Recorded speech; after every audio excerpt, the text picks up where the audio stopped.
Hello दोस्तों, मैं हूं अमरदीप सिंह। आप सभी का स्वागत करता हूं अपने यूट्यूब चैनल सीजीपीएससी नॉलेज में। दोस्तों, जो हम कंप्यूटर का एमसीक्यू कर रहे थे वार्डन के लिए या शिक्षक भर्ती के लिए, आज उसकी हमारी 5वीं क्लास है। और आज की क्लास में हम जो कल का क्वेश्चन हुआ था स्टोरेज डिवाइस, उसी का सेकंड पार्ट है। आज हम प्राइमरी और सेकेंडरी दोनों स्टोरेज से रिलेटेड कुछ एमसीक्यू यहाँ पर करने वाले हैं।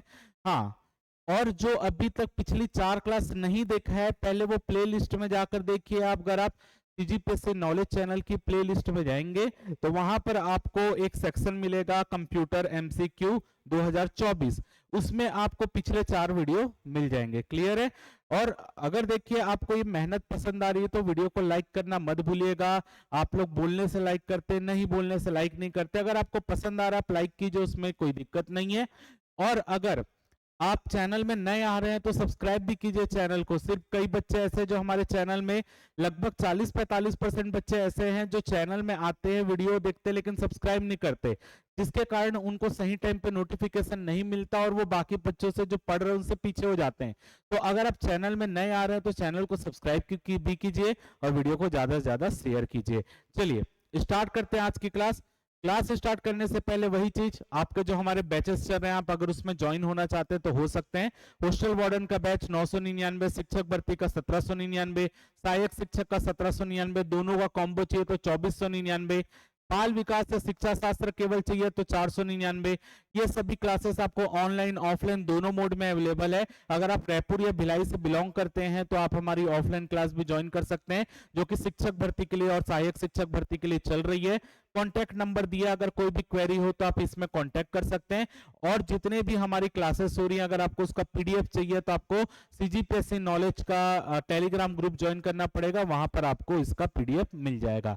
चलिए आज का क्वेश्चन देखते हैं। पहला क्वेश्चन है, फिल इन द ब्लैंक्स एक प्रकार की फ्लैश मेमोरी कहलाता है। इनमें से कौन सा फ्लैश मेमोरी कहलाता है? Virtual memory, cache memory, EEPROM या रैम? इनमें से कौन सा फ्लैश मेमोरी कहलाता है? तो सबसे पहले आपको यह समझना पड़ेगा कि फ्लैश मेमोरी क्या होता है।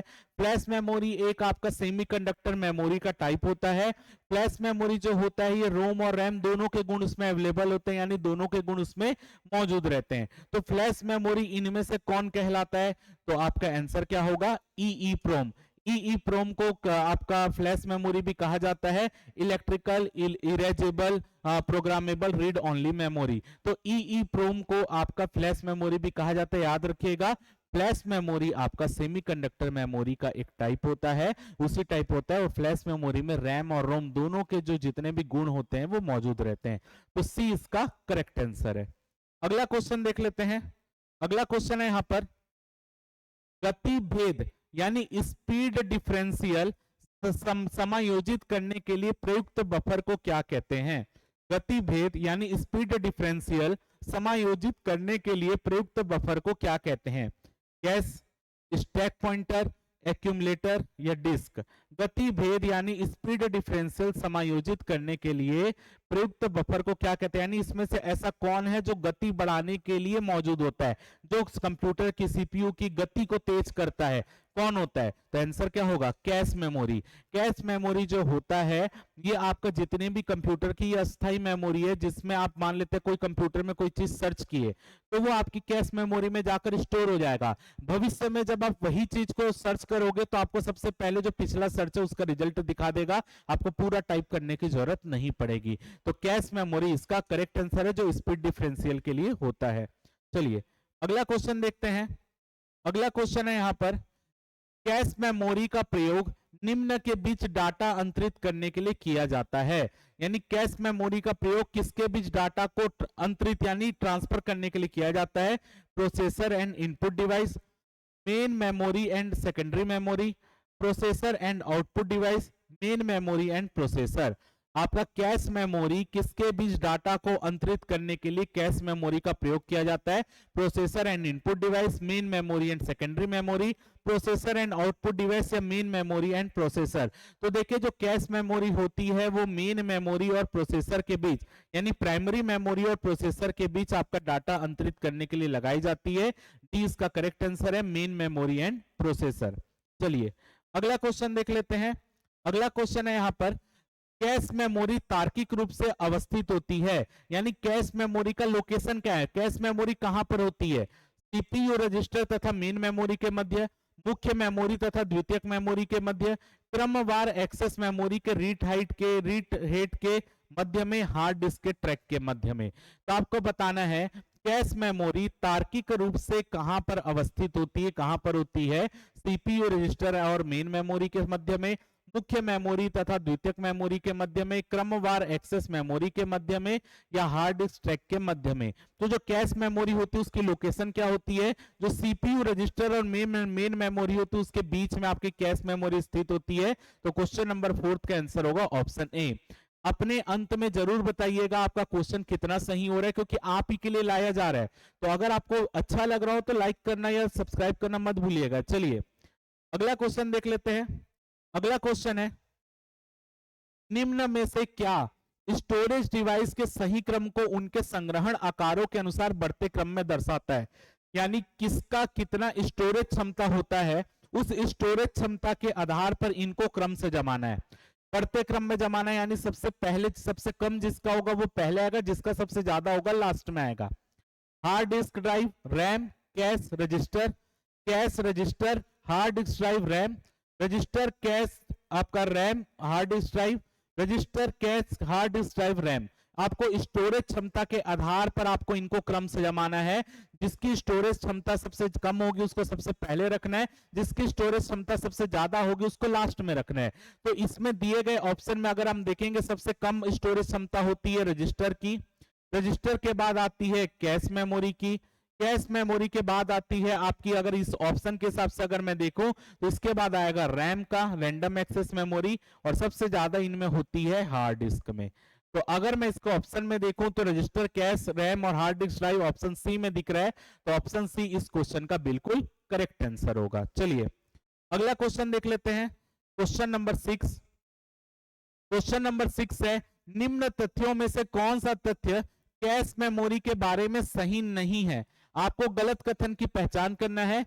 यह मेमोरी रैम की तुलना में तेज है, यह एक अस्थायी मेमोरी है, यह रैम से छोटी होती है, यह एक क्रमानुसार मेमोरी है। निम्न में से कौन सा कथन आपका कैश मेमोरी के बारे में गलत है। यह मेमोरी रैम की तुलना में तेज है, यह एक अस्थायी मेमोरी है, यह रैम से छोटी होती या एक क्रमानुसार मेमोरी है। तो देखिए कैश मेमोरी जो होती है मेमोरी रैम की तुलना में तेज है, बिल्कुल तेज है। कैश मेमोरी रैम की तुलना में तेज होती है। इसकी स्टोरेज क्षमता आप बोलेंगे तो रैम की तुलना में कम होती है। जितनी कम स्टोरेज क्षमता होगी उतनी ज्यादा स्पीड देता है। याद रखिएगा, जिसकी स्टोरेज क्षमता ज्यादा है उसकी स्पीड कम होती है, जिसकी स्पीड ज्यादा है तो उसकी स्टोरेज क्षमता कम होगी। क्लियर है। तो यहाँ पर यह मेमोरी रैम की तुलना में तेज है, बिल्कुल तेज है। यह एक अस्थायी मेमोरी है, बिल्कुल सही है, यह एक अस्थायी मेमोरी है। आपका जो कैश मेमोरी होती है अस्थायी मेमोरी, बिल्कुल सही है। यह रैम से छोटी होती, बिल्कुल यह रैम से छोटा होता है। या आप साइज में भी बोल लीजिए या कुछ बोल लीजिए। यह एक क्रमानुसार मेमोरी है, ये नहीं। डी गलत है, ये क्रमानुसार मेमोरी नहीं है। यानी आपको इसमें डेटा क्रम से उसमें स्टोर नहीं होता, इसमें आपका डेटा अलग अलग स्टोर होता है। अगर आप जो सर्च किए वो डेटा स्टोर होगा, वो सामने दिखेगा। ऐसा नहीं कि सबको पहले ए खोलेगा फिर बी खोलेगा, बी सी खोलेगा, ऐसा नहीं होता।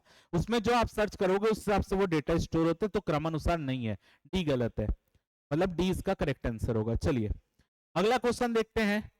कैश मेमोरी में से वर्ड को हटाते ही मुख्य मेमोरी को अपडेट करने की विधि को क्या कहते हैं। कैश मेमोरी में वर्ड को हटाते ही मुख्य मेमोरी को अपडेट करने की विधि को क्या कहते हैं। Right through, right back, protected right, cash right. Cache memory से वर्ड को हटाते ही मुख्य मेमोरी को अपडेट करने की विधि को क्या कहते हैं। Right through, right back, protected right या कैश राइट। तो क्या कहते हैं इसको, राइट बैक कहते हैं। 20 का करेक्ट आंसर होगा। कैश मेमोरी से कोई भी वर्ड को हटाते हैं या मुख्य मेमोरी को अपडेट करने की प्रक्रिया को क्या कहते हैं, राइट बैक कहते हैं। 20 का करेक्ट आंसर है। अगला क्वेश्चन देख लेते हैं। अगला क्वेश्चन है यहां पर,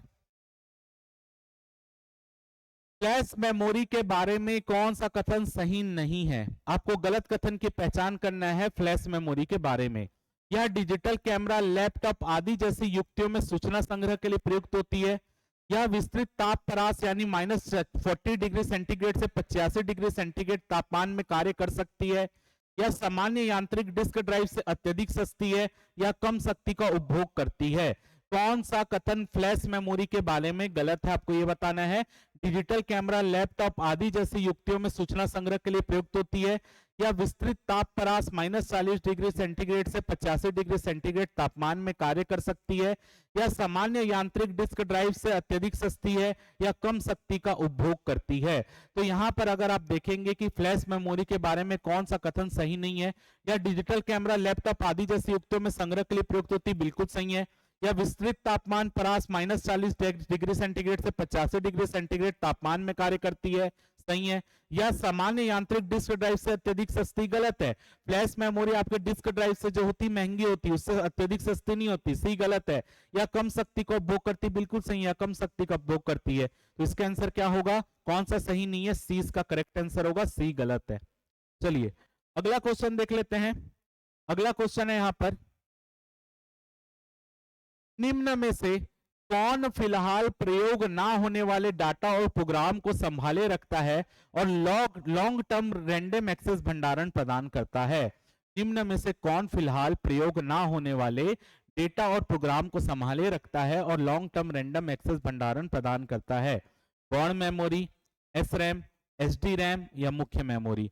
कौन ऐसे हैं जो नॉन मतलब फिलहाल उसके डेटा का प्रयोग नहीं होता लेकिन बहुत सारे लॉन्ग टर्म डेटा उसमें भंडार करके रखा जाता है? तो देखिए, जो प्राइमरी मेमोरी होती है, मुख्य मेमोरी होती है, उसमें जो आप यूज कर रहे डेटा, जो त्वरित रूप से आप यूज कर रहे वही मेन मेमोरी में रहता है। सेकेंडरी मेमोरी जैसे सीडी, डीवीडी में ऐसा डेटा है जो आप करंट यूज भी कर सकते हो, नहीं भी कर सकते, लेकिन भविष्य के लिए उसमें डेटा स्टोर करके रख सकते हो। तो इसका आंसर क्या होगा, ए होगा, गौण मेमोरी यानी सेकेंडरी मेमोरी। चलिए अगला क्वेश्चन देख लेते हैं। अगला क्वेश्चन है, निम्न में से कौन सा सेकेंडरी स्टोरेज डिवाइस का उदाहरण है? इनमें से कौन सा सेकेंडरी स्टोरेज डिवाइस का उदाहरण है? सीडी रोम, कैसे रोम, रैम? कौन सा इसमें सेकेंडरी स्टोरेज डिवाइस का उदाहरण है? तो सेकेंडरी स्टोरेज डिवाइस यानी जो आपका आप समझ सीडी, डीवीडी ये सब टाइप के होते हैं, वो सेकेंडरी स्टोरेज यानी द्वितीयक, इसका मुख्य रूप से परमानेंट यूज नहीं होता, कभी कभी यूज होता है।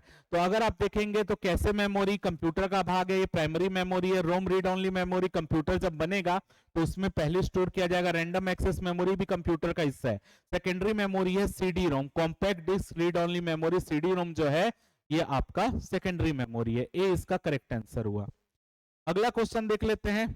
अगला क्वेश्चन है, इसमें स्टोरेज डिवाइस कौन सी नहीं है? सीडी, डीवीडी, फ्लॉपी डिस्क या प्रिंटर? इसमें से कौन सा स्टोरेज डिवाइस नहीं है, आपको बताना है। बताइए, इनमें से कौन सा स्टोरेज डिवाइस नहीं है?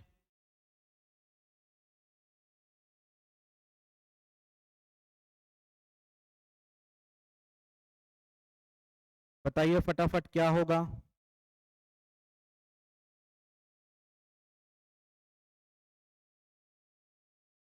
कौन सा स्टोरेज डिवाइस नहीं है? CD, DVD, floppy disk, printer. तो स्टोरेज डिवाइस कौन सा नहीं है? तो प्रिंटर सामने दिख रहा है, प्रिंटर आपका स्टोरेज डिवाइस नहीं है। प्रिंटर आपका क्या है, आउटपुट डिवाइस है। डी इसका करेक्ट आंसर होगा, प्रिंटर। चलिए अगला बताइए। अगला क्वेश्चन है यहाँ पर, निम्न में से कौन एक इंटरनल स्टोरेज डिवाइस हो सकता है? इनमें से कौन सा एक इंटरनल स्टोरेज डिवाइस हो सकता है? Pen drive, compact disk, hard disk या डीवीडी? निम्न में से कौन सा एक इंटरनल स्टोरेज डिवाइस हो सकता है? तो इंटरनल स्टोरेज डिवाइस यानी जो कंप्यूटर में इनबिल्ट भी हो सकता है, तो कौन सा हो सकता है? Hard disk. सी इसका करेक्ट आंसर होगा, हार्ड डिस्क। अगला क्वेश्चन देखते हैं। अगला क्वेश्चन है यहां पर, एक सीडी आरडब्ल्यू डिस्क यानी कॉम्पैक्ट डिस्क रीराइटेबल डिस्क क्या है?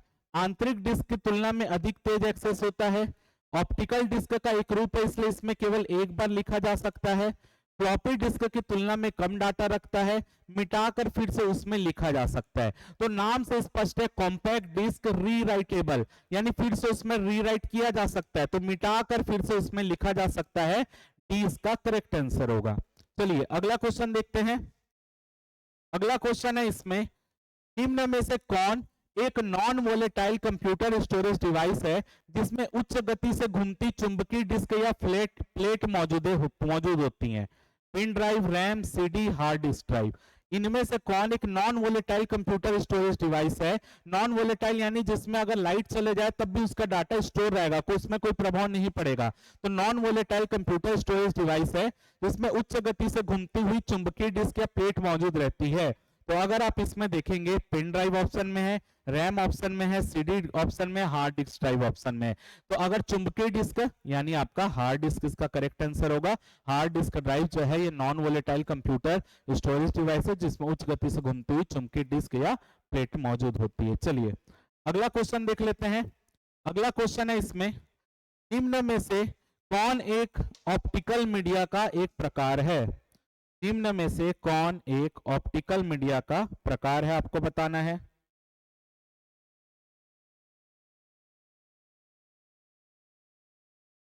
बताइए निम्न में से कौन एक ऑप्टिकल मीडिया का प्रकार है? सीडी, डीवीडी, ब्लू-रे, कौन सा ऑप्टिकल मीडिया का प्रकार है? तो ऑप्टिकल यानी आपका कॉम्पैक्ट डिस्क टाइप का कुछ होगा ऑप्टिकल, तो सीडी भी है, डीवीडी भी है, ब्लू-रे भी है, यानी यहां पर आपका आंसर होगा ऑप्शन सी।